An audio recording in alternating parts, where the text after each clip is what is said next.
Hey, what's going on, everybody?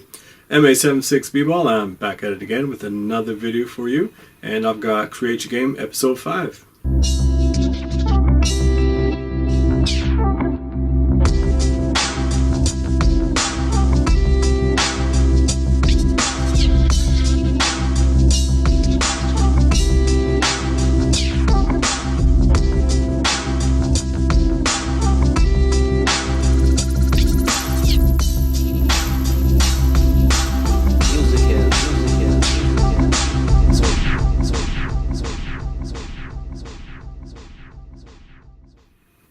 Alright guys, well, you know the deal. It's been another 2 weeks and here's an update.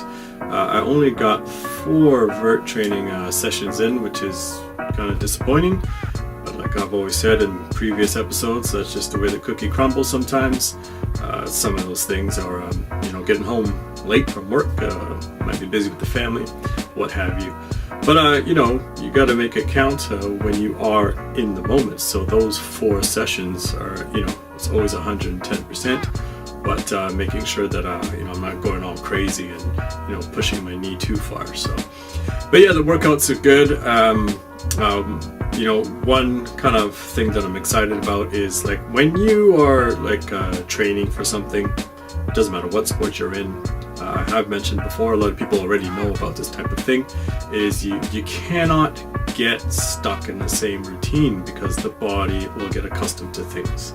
So you have to keep the body guessing, you have to throw different exercises at it, you have to work different muscles in different capacities. And so those types of things are very, very important when it comes to training. I mean, it might not even be only applied to physical training, it could be other things, schoolwork or whatever.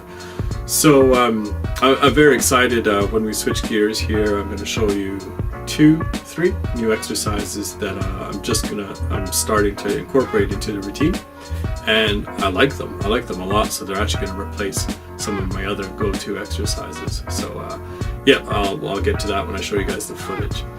So 4 training sessions, made them count, but fell too short. And then playing basketball, I only played once. The other night I went to go play, but some of you may know already, now I've got not really a setback, guys, ba-bang, look at that. I'll explain this little mishap in a bit. So the very first time around I started all this vert training stuff, I blew my knee out in the winter, and then oh man, it's actually a year ago today. Yeah guys, it was a year ago today that I blew my right patella. So that was the first time around I tried to do this vert training, and I sustained that type of injury and everything got shut down. So now I'm trying to give it a go again, and I have this. Now, this is not what you think though. This vert training is the majority of it is lower body type of stuff, posterior chain, anterior chain. You don't need your hands that much. So this is actually not slowing down my vert training. It is slowing down basketball, like actually playing basketball. Alright, so what happened? What happened here? Was it the second play? I think it was like the second play of the night. I was on defense, and the guy I was guarding was a little bit taller than me. He plays down low. So anyways, he was out by the foul line, and then he flashed down the middle towards the hoop.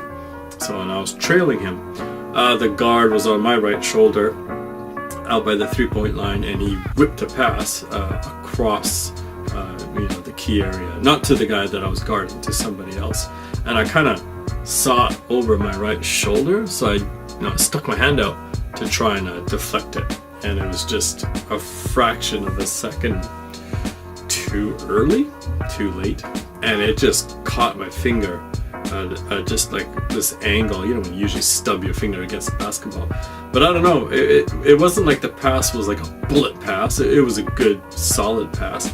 But it just must have been just the angle that it caught my finger at. And basically what it did, I'll just use this finger as an example. I just heard the stub, and it hurt a little bit. And I just kept on playing because there was no pain after that. And then 2 plays later, I had the ball, and I was like, ooh, that feels weird. So I looked down at my finger. I was like, what is that? Because it was strange to look at. So, I mean, this is not basically from here, from this knuckle, you know, the last knuckle to here, was just hanging down. Like if I could, like it was like that. That's what it was like. You see that?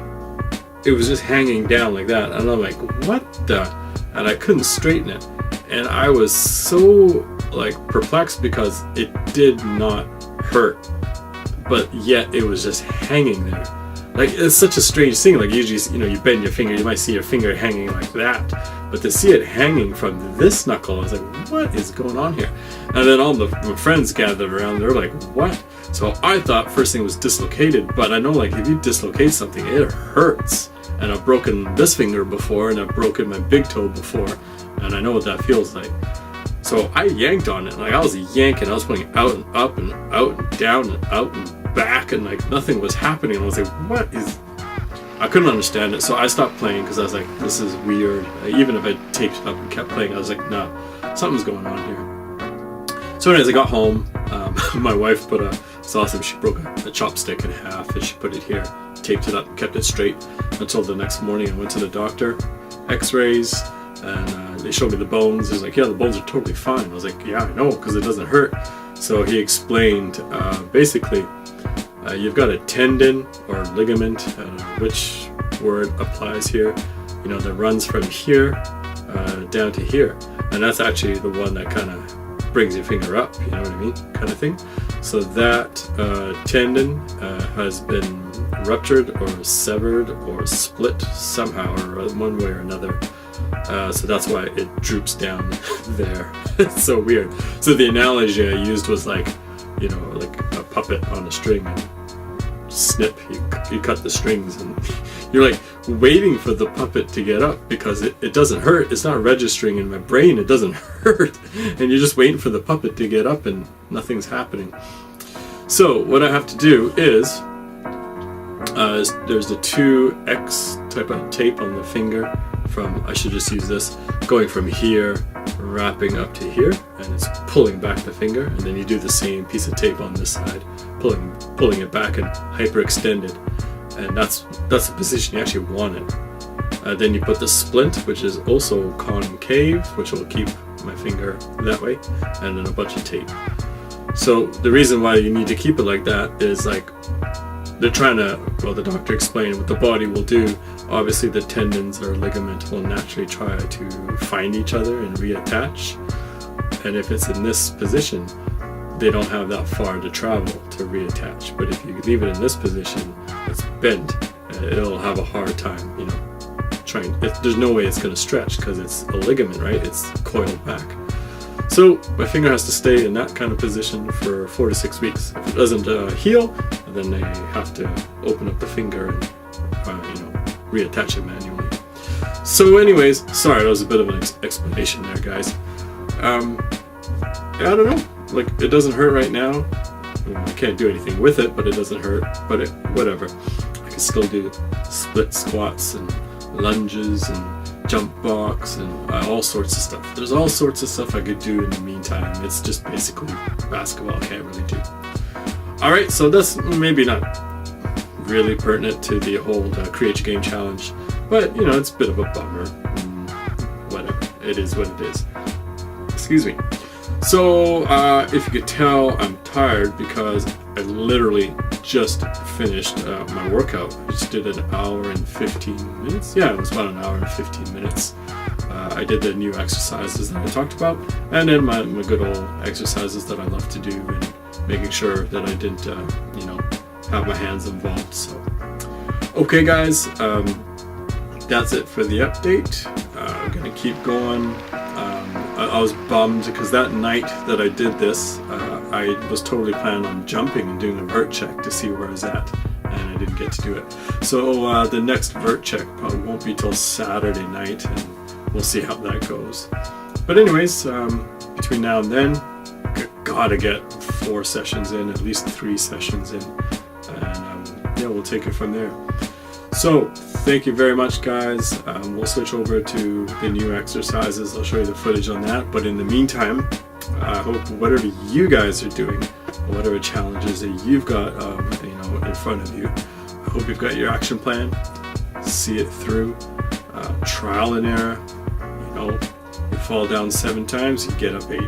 So keep doing what you're doing, guys. And I thank you so much for supporting the channel.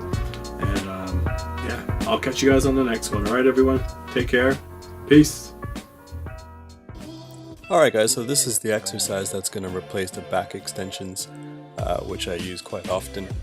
Only for 2 reasons. One, like I said, just throwing in something and changing things up keeps the body guessing. And also this exercise actually seems to work certain parts more. Like the back extension did a lot of lower back and the upper part of the glutes. Whereas this is definitely doing lower back, glutes, hamstring, and shoulders. So, yeah, maybe just a few more benefits from this particular exercise. Now, the next one here is, I don't know what to call this. It's like a pistol box squat. And this serves one purpose, and you can see the purpose from every single attempt. Stabilization. Hips and core, all the way down to the ankles and toes. Just struggling big time with stabilization. So each leg 5 reps and 5 rounds. Definitely looking forward to making things a little bit more stable here. And also this will help myself graduate to pistol squats eventually. So, and then in the final exercise, we've got a variation on the Bulgarian split squats. And so this one here, it's your typical split squat, but instead of doing like reps, you're just trying to sit there for 10 seconds. So this definitely works, everything from the hips down. I did this, I think I only managed 3 rounds at 10 seconds each, and it was a struggle. But this is not going to replace my regular split squats. This will just be a different variation that I'll rotate in and out of my workouts. Alright guys, so that is it. I will catch you on the next episode in 2 weeks time. Thank you very much guys. I'm super stoked to keep going, and I'll catch you in the next one.